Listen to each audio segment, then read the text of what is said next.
2024 లేదా 25లో డిగ్రీ లేదా బీటెక్ చదివారా? సాఫ్ట్వేర్ జాబ్ కోసం ఎదురు చూస్తున్నారా? అయితే కోడ్ జ్ఞాన్ 100 డేస్ కోర్సులో చేరండి, జాబ్ సాధించండి. నమస్తే ప్రసన్న గారు. నమస్తే. ఇండివిజువాలిటీ ఈ మధ్య కాలంలో పేరెంట్స్ని మనం కలిసినప్పుడు, వాళ్ళతో ఇంటరాక్ట్ అయినప్పుడు, మా పిల్లలకి 10 ఏళ్ళు 15 ఏళ్ళు వచ్చాయి, బట్ ఇంకా డిపెండెన్సీలోనే ఉన్నారండి అని ఎక్కువగా మనం ఆ కంప్లైంట్ని వింటూ ఉన్నాం. పిల్లలకి ఇండివిజువాలిటీని ఏ ఏజ్ నుంచి పేరెంట్స్ పరిచయం చేయాలి అంటారు? వాళ్ళకి అంటూ కొన్ని డెసిషన్ మేకింగ్ ఉండాలి అని మనమే చెప్తూ ఉంటుంటాం. దాన్ని ఎలా ఎడ్యుకేట్ చేయాలి పేరెంట్స్ అంటారు? చాలామంది పేరెంట్స్ దగ్గర వింటున్న ప్రాబ్లం ఇది. మా పిల్లలకి సొంతంగా ఏ పని చేసుకోవడం రావట్లేదు, ప్రతిదానికి మా మీదే డిపెండ్ అవుతున్నారు. ఒకవేళ వాళ్ళని ఏదైనా డెసిషన్ తీసుకోమని చెప్పినా అది ఖచ్చితంగా రాంగ్ డెసిషనే అయి ఉంటుంది అని చెప్పి చాలామంది పేరెంట్స్ కంప్లైంట్ చేస్తూ ఉంటారు. దట్టు ఇది కూడా మనం ఎక్కువ టీనేజర్స్ ఉన్న పేరెంట్స్ దగ్గర వింటూ ఉంటాం. ఎందుకు అంటే 10 years వరకు వాళ్ళు చూసే పర్సెప్షన్ ఒకలా ఉంటుంది, చిన్నపిల్లలు అని ట్రీట్ చేస్తారు.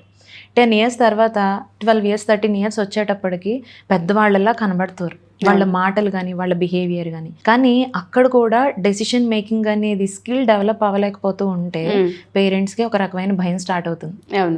ఇది నిజానికి పిల్లల తప్పు కాదు, పేరెంట్సే వాళ్ళకి తెలియకుండా ఈ డిపెండెన్సీ అనేది పిల్లలకు అలవాటు చేసేస్తున్నారు. ఓకే, ఎలా అంటారు? ఎలా అలవాటు చేస్తున్నారంటారు అసలు? అది మనము చిన్నప్పుడు షాపింగ్కి తీసుకెళ్ళినట్లయితే అక్కడ నీకు ఈ డ్రెస్ బాగుంటుంది, నీకు ఈ కలర్ బాగుంటుంది అని మనమే చూస్ చేసి వాళ్ళకి సెలెక్ట్ చేసి ఇచ్చేస్తాం. నీకు ఇదే బాగుంటుంది, నువ్వు ఇది వేసుకోవాలి అని. తినేటప్పుడు కూడా ఇది తినాలి, నెక్స్ట్ ఇది తినాలి అని చెప్తాం. అక్కడే స్టార్ట్ అవుతుంది డిపెండెన్సీ అనేది. వాళ్ళకి నచ్చింది చెయ్యాలి అని ఒకటి ఉంటుంది. నాకు ఈ కలర్ కావాలి, చాలా మంది పిల్లలకి ఫేవరెట్ కలర్స్ సెలెక్ట్ చేసుకోవడం ఇలాంటివి కొన్ని ఉంటాయి. ప్రతి పిల్లల్లోనూ ఉంటుంది అది.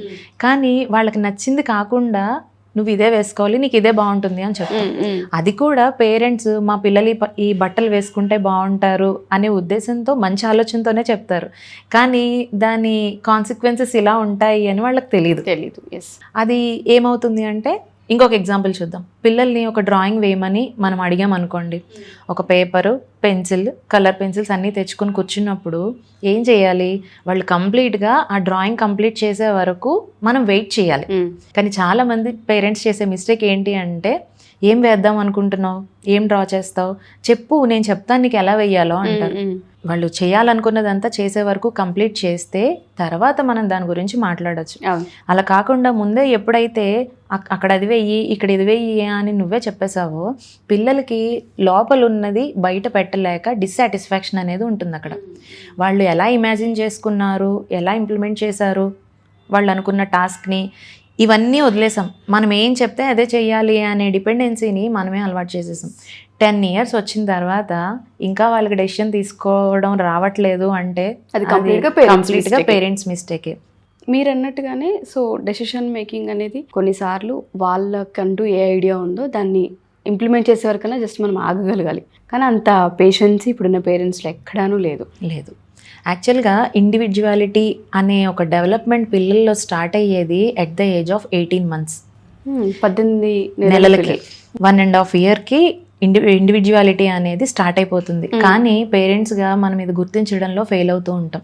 ఇది మనకి ఎప్పుడు అర్థమవుతుంది అంటే, వాళ్ళతో మనం కాన్వర్సేషన్ నడిపినప్పుడు అర్థమవుతుంది. అసలు వాళ్ళు ఎలా చూస్తున్నారు, ఒక విషయాన్ని ఎంతవరకు గ్రహిస్తున్నారు, ఎలా అర్థం చేసుకుంటున్నారు, ఎలా బయటకు ఎగ్జిబిట్ చేస్తున్నారు, చూసిన బిహేవియర్ అయినా ఏదైనా ఒక విషయాన్ని ఎలా గ్రహిస్తున్నారు అనేది వాళ్ళతో ఎప్పుడైతే కాన్వర్జేషన్ మనం బిల్డ్ చేసుకుంటామో అప్పుడే అర్థమవుతుంది. కానీ ఇప్పుడు ఎవరికి అంత టైం లేదు. గబగబా అన్నం తినేయాలి, గబగబా రెడీ అయిపోవాలి, స్కూల్కి పంపించేయాలి, మనం పనులు చూసుకోవాలి. ఇది కంప్లీట్గా రాంగ్. కాన్వర్జేషన్ ఎప్పుడైతే లేదో, కమ్యూనికేషన్ పేరెంట్స్కి పిల్లలకి ఎప్పుడైతే లేదో, పిల్లల్లో ఉన్న స్కిల్స్ని ఐడెంటిఫై చేయడంలో పేరెంట్స్ ఫెయిల్ అవుతున్నారు ఫస్ట్. అసలు ఏం చేయాలి? అన్నం తిందాం రా అని పిలిచినప్పుడు గబగబా తినిపించేసి నెక్స్ట్ ఇది తినాలి అయిపోయింది వెళ్ళి పడుకో, ఇదే చెప్తున్నారు. అసలు ఏం తింటున్నారు, అసలు తినే పదార్థం టేస్ట్ ఎలా ఉంది, ఇవన్నీ కూడా వాళ్ళకి తెలియట్లేదు.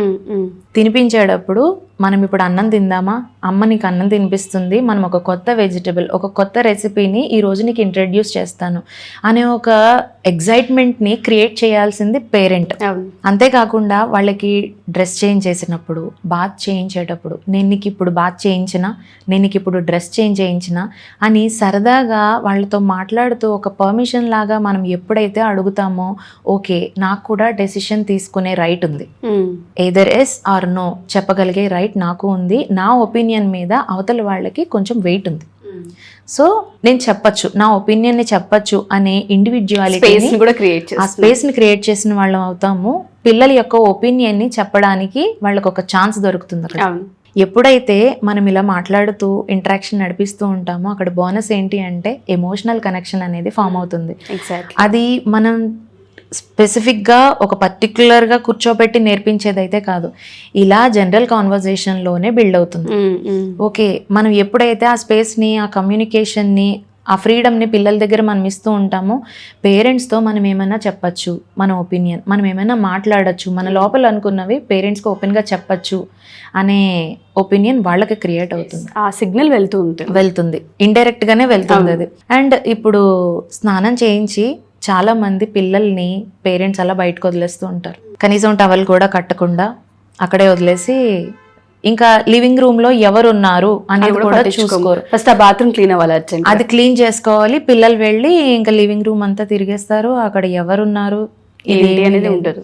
ఫస్ట్ పేరెంట్స్ స్నానం చేయించి పిల్లల్ని పంపించేటప్పుడు నువ్వు అక్కడే డ్రెస్ వేసుకొని బయటికి వెళ్ళాలి. ఇది 5 years క్రాస్ అయిన తర్వాత ఖచ్చితంగా పిల్లలకి నేర్పించాల్సింది. అండ్ దట్టు వాళ్ళ యొక్క ఇన్నర్స్ని వాళ్ళే క్లీన్ చేసుకోమని చెప్పాలి, వాష్ చేసుకోమని చెప్పాలి. అది కూడా వాళ్ళకి వాళ్ళ యొక్క రెస్పాన్సిబిలిటీ అనేది మనం నేర్పించడమే. 5 years దాటిన తర్వాత మంచిగా చేస్తాడో, అది క్లీన్గా చేస్తారో లేదో అనవసరం, అది మనకి పేరెంట్గా నీకు సాటిస్ఫాక్షన్ లేకపోతే మళ్ళీ నువ్వు వాష్ చేసుకో.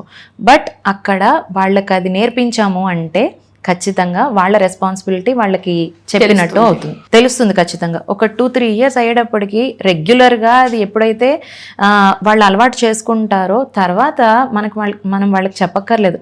ప్యూబర్టీ ఏజ్కి అటెండ్ అయినప్పుడు వాళ్ళకి మనం ఇలాంటి చిన్న చిన్నవి ముందే నేర్పించి ఉంటాం కాబట్టి వాళ్ళకి చాలా అవగాహన వస్తుంది.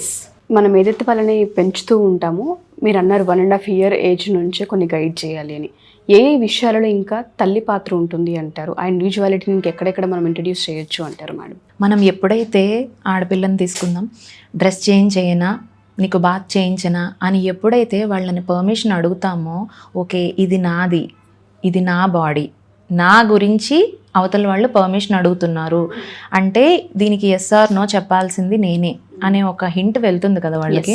అప్పుడు అది ఏం జరుగుతుంది అంటే, మనం ఇది అలవాటు చేస్తాం కదా ఇంట్లో, బయట వాళ్ళు ఎప్పుడైనా మన పిల్లల్ని తప్పుగా టచ్ చేయాలి అని చూసినప్పుడు పిల్లలు ఇది good touch are bad touch అనేది గ్రహించే శక్తి వాళ్ళకి వస్తుంది. సో ఫ్యూచర్లో పెద్ద పెద్ద డిజాస్టర్స్ కాకుండా పేరెంట్స్గా మనం ఏం చేయగలమో అది చేసిన వాళ్ళం అవుతాం. రైట్, ఆ రెస్పాన్సిబిలిటీ పేరెంట్స్ తీసుకున్న వాళ్ళు అవుతారు.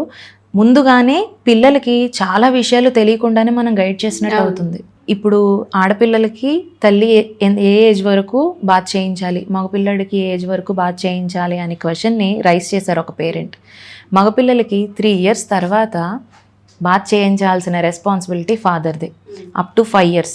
5 years తర్వాత పక్క నుండి గైడ్ చేయాలి, ఇక్కడ ఇలా వాష్ చేయాలి, ఇలా చేసుకోవాలి అని పక్క నుండి గైడ్ చేయాలి. 5 years తర్వాత ఇండివిజువల్గా వాళ్ళ బాత్ వాళ్ళే చేయాలి. ఆడపిల్లకైతే కంప్లీట్గా మదర్ రెస్పాన్సిబిలిటీ అది. ఇది చాలా మందికి తెలియక మార్నింగ్ హరిబరిగా ఉంటారు, ఆఫీస్ టైం, స్కూల్ టైమ్స్ అయినప్పుడు మదరే ఫాదర్కి చెప్పేస్తారు పాపకు స్నానం చేయించి అని. అది కంప్లీట్గా మిస్టేక్. అది దానివల్ల ఇంపాక్ట్ నెగిటివ్ అనేది బేబీ మీద పడుతుంది, ఫాదర్ మీద కూడా పడుతుంది. సో ఎవరి రెస్పాన్సిబిలిటీ వాళ్ళు చేయడమే కరెక్ట్. ఫాదర్ కూడా అబ్బాయి రెస్పాన్సిబిలిటీ కంప్లీట్గా ఇవ్వడం జరుగుతుంది. ఏ పిల్లలైతే ఫాదర్ గైడెన్స్లో, మగపిల్లలు ఎస్పెషల్లీ మగపిల్లలు ఫాదర్ గైడెన్స్లో వెళ్తారో వాళ్ళ లైఫ్ చాలా బాగుంటుంది. ఫాదరే రోల్ మోడల్ మగపిల్లడికి, అది ఏ విషయంలోనైనా. అది 3 years నుంచి 2 years నుంచి కూడా పిల్లలు ప్రతిదీ అబ్జర్వ్ చేస్తారు. సో పేరెంట్స్ కూడా ఎవరి రెస్పాన్సిబిలిటీస్ని వాళ్ళు తీసుకోవాలి, అదే రెస్పాన్సిబిలిటీస్ని పిల్లలకి కూడా గైడ్ చేయాల్సిన అవసరం ఉంటుంది. ఏది మంచి ఏది చెడు కూడా తెలియట్లేదు అని చెప్తూ ఉంటారు. అలాంటి వాళ్ళకి కౌన్సిలింగ్ కావాలి అనుకున్నా, మనం గైడెన్స్ ఇవ్వాలి అనుకున్నా మనం తీసుకునే అవకాశం ఉంటుంది అంటారా? డెఫినెట్గా ఉంటుంది. ఇలాగే పేరెంటల్ కౌన్సిలింగ్కి చాలామంది వస్తారు.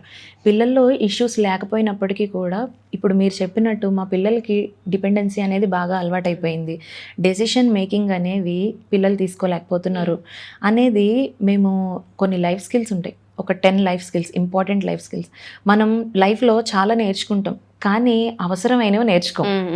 అవి మనం రెగ్యులర్గా చేసే పనులే, కాకపోతే అది మనకి స్కిల్ అని మనం గుర్తించం. అవి ఖచ్చితంగా లైఫ్లో అవసరమైన స్కిల్స్, అలాంటి ఒక 10 స్కిల్స్ ఉంటాయి. అవి నేర్చుకోవడం కోసం పిల్లల్ని టీనేజ్కి వచ్చిన తర్వాత మా దగ్గర కౌన్సిలింగ్కి పంపిస్తూ ఉంటారు పేరెంట్స్.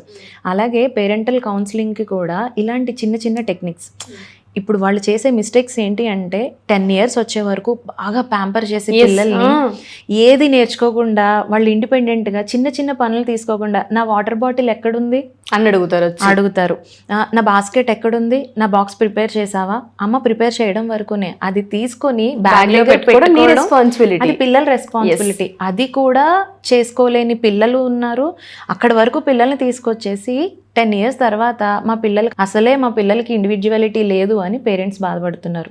సో ఇవన్నీ పేరెంటింగ్లో ఉండే ఇష్యూసే, వాటి కోసం కౌన్సిలింగ్ వస్తూ ఉంటారు. ఎస్. సో ఫస్ట్ పిల్లల కంటే ముందు పేరెంట్సే రావాలి అంటారు. ఖచ్చితంగా. సో ఎవరైతే 2 years పిల్లలు ఇంట్లో ఉన్నారు అనుకున్నప్పుడు పేరెంటింగ్లో ఇండివిజువాలిటీని, రెస్పాన్సిబిలిటీని ఎలా యాడ్ చేయాలి అన్న వాటిపైన వాళ్ళకి అవగాహన కావాలంటే మనం గైడ్ చేసే అవకాశం ఉంటుంది అంటారు. డెఫినెట్లీ.